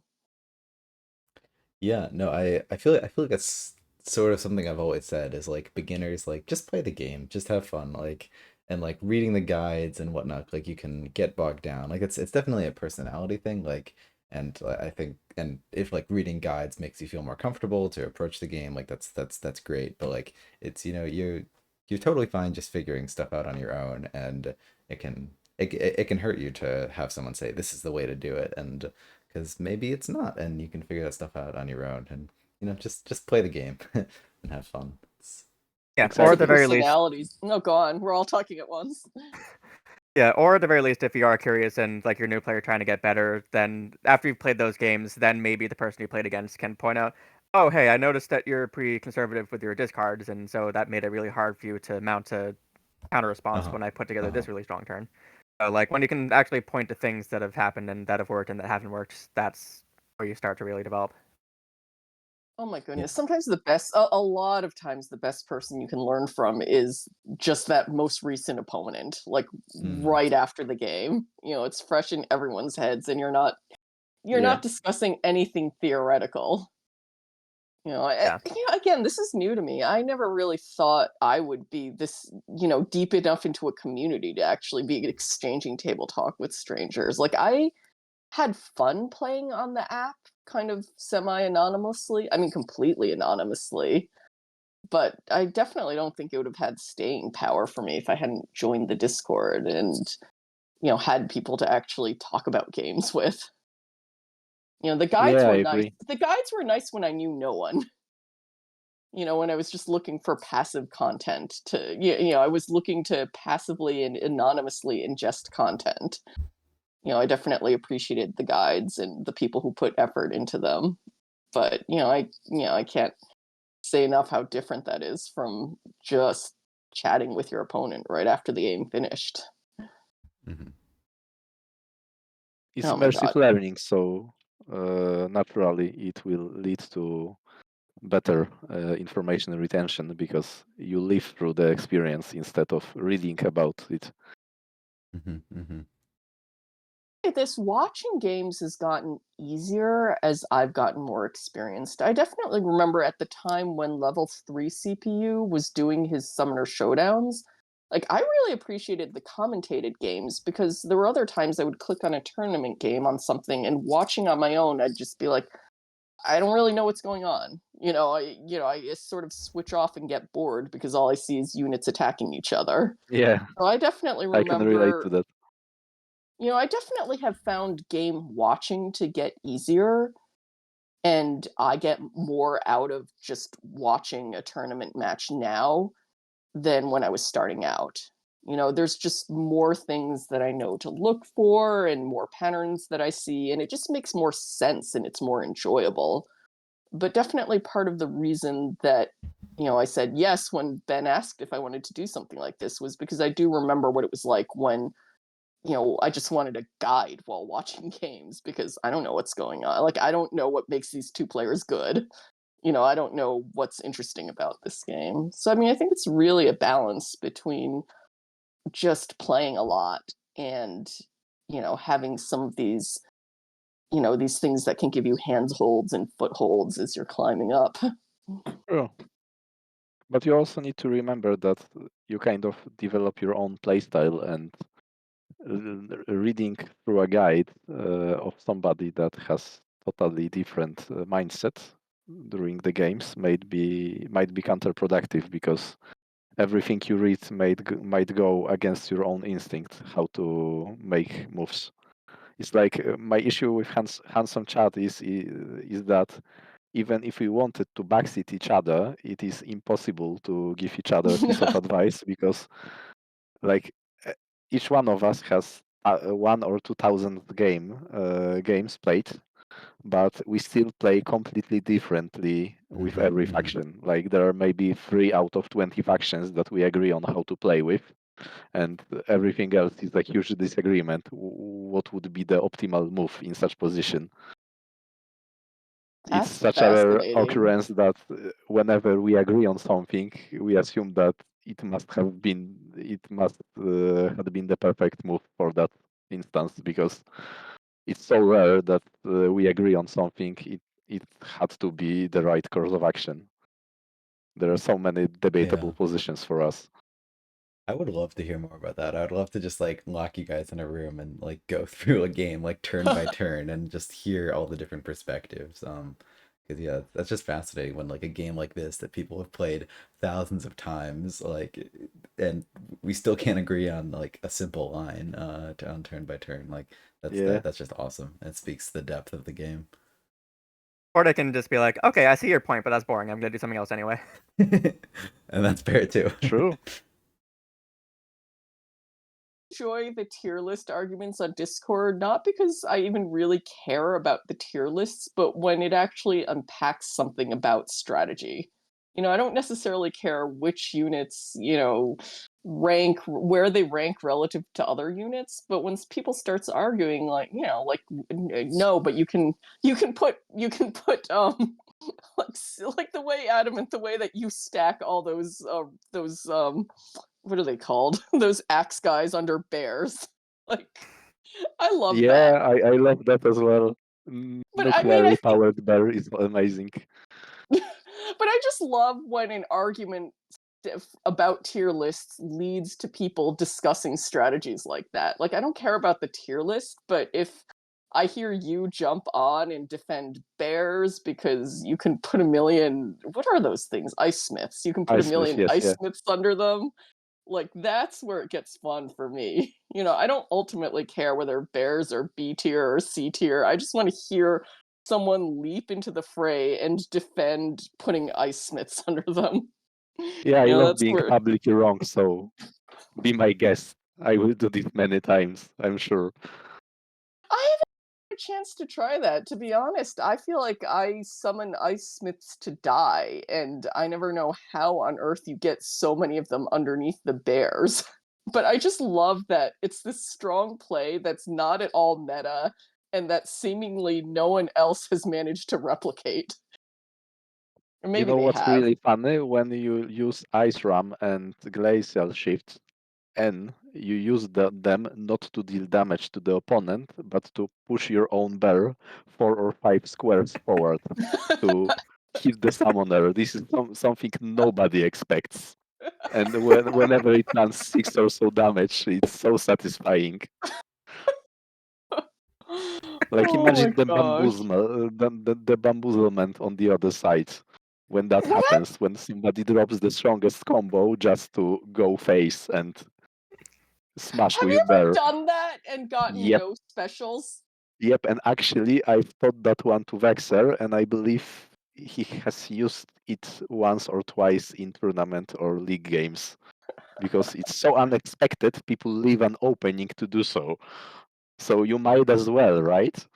But what happens if you roll no specials? Like have you just You deal 3 overcommitted damage. That's and the the bear price of the dies risk. next Yeah, and the bear, don't you just feel sorry for the bear when it dies next turn? the loss is only temporary, and the glory is eternal. And it can really win you games. Yeah, it's crazy. Yeah, Oh my goodness. I mean, I've said this so many times, but that is what I love about all these different perspectives on gameplay. I think sometimes on Discord we all kind of get tunnel visioned arguing about minutia, yeah, and I just like this format of like, we can expand our scope a little bit and but I just love that Bears play. Like I just find it hilarious. And it's not easy to pull off.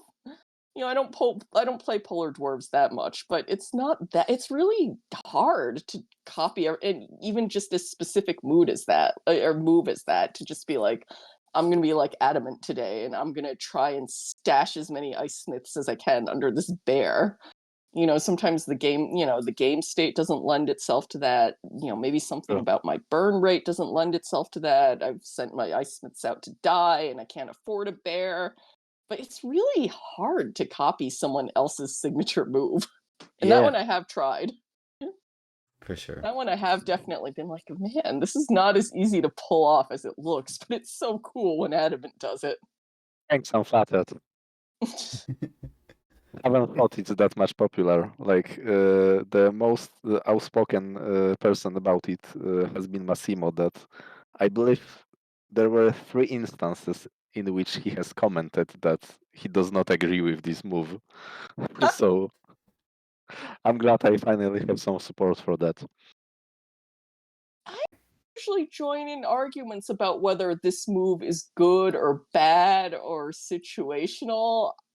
I'll keep it in mind during my games. I'm definitely not totally casual about this game, but I just enjoy the creativity and Yeah, the cinematic moments.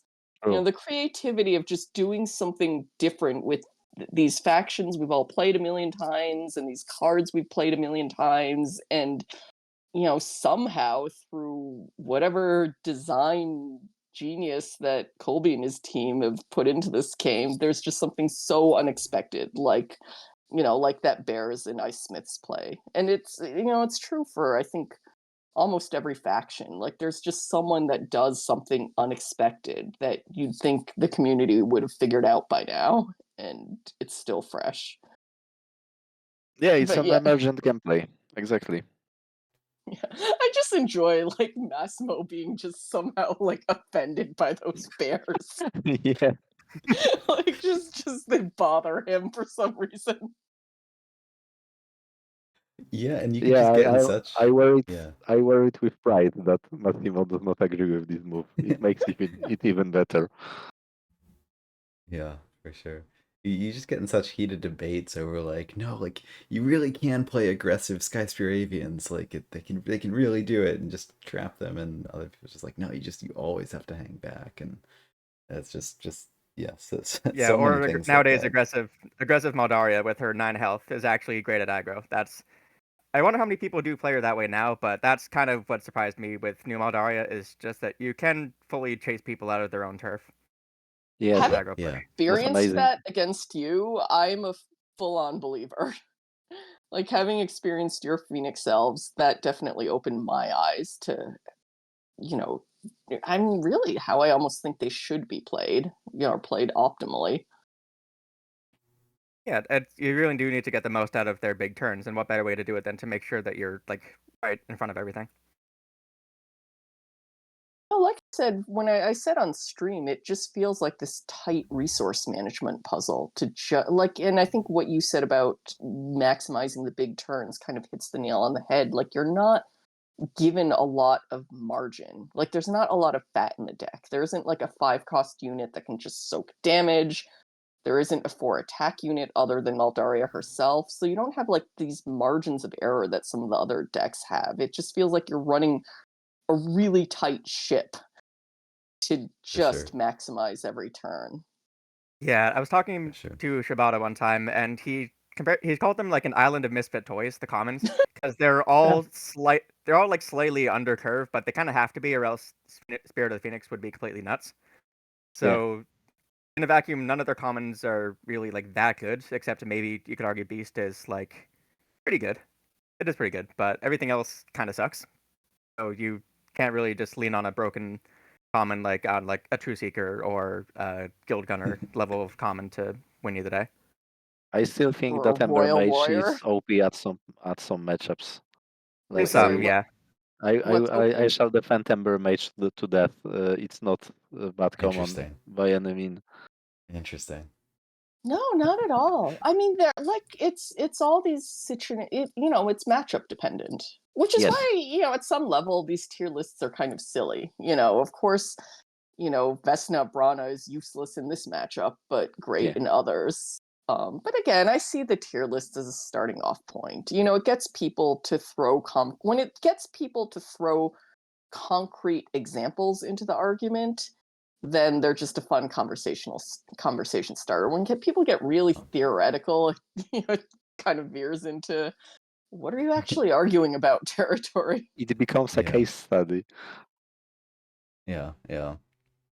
Whenever Um, I make a tier list, I try to have this mindset that if something is high tier, that for me it means that if you take it to the tournament, there's high probability of success with those given factions. It's like, of course, even Fungal Dwarfs have some matchups that are just absolutely tragic for them. But overall, you're gonna be good if you pick them. There will be one or two tournaments in which you are getting countered hard, but in any other instance, you're gonna do fine. for sure. Yeah, we have like a Summoner Wars meta now. We got there. Yeah, We've gotten there. We're at the point where Well, meta matters more than any one faction. yes. well, and with that, we should probably wrap things up. Probably. Running, Okay. looks like we're out of time. Any last comments or questions from any of you before we call it? I just want to Uh, Sounds thank you. It's been lovely. I had a great time. Thank you, Pursewarden, for putting up a good fight and for making me nervous for 45 minutes Yeah, of my thank playtime. you again for And a fun, tight game, and thanks also to Ben and Fuzzy, of course, for putting all this together and keeping yes, conversation going well after the game is over. yeah, thank you guys. It was a great idea. Oh, thank you guys. It's definitely our pleasure. Yeah, thank you guys so much for coming on and chatting about it. This show could not exist without you. Yeah, it's been been great to watch that game. That was a ton of fun, and it's just great to get to know you both better. So yeah, thank you so much. And I think next week we'll be back with another Summoner Scuffle. I will post about that in the Discord a bit later. And feel free to message Fuzzy or I if you're interested in coming on and playing. We just want to play a fun game and chat about it. Sure. No big pressure. And I think later tonight, probably in a few hours, I might be playing some Blitz games just by myself against my friend Iridium. So if you're interested in seeing some more Summoner Wars, that might be later tonight. But yeah, thank you guys so much for coming on. Thanks for having Looking us. forward to arguing over minutiae on the Discord channel. That's For what we sure. all live for. Yeah, Forever and exactly. always. All right. Well, I'll see you guys later. Bye bye.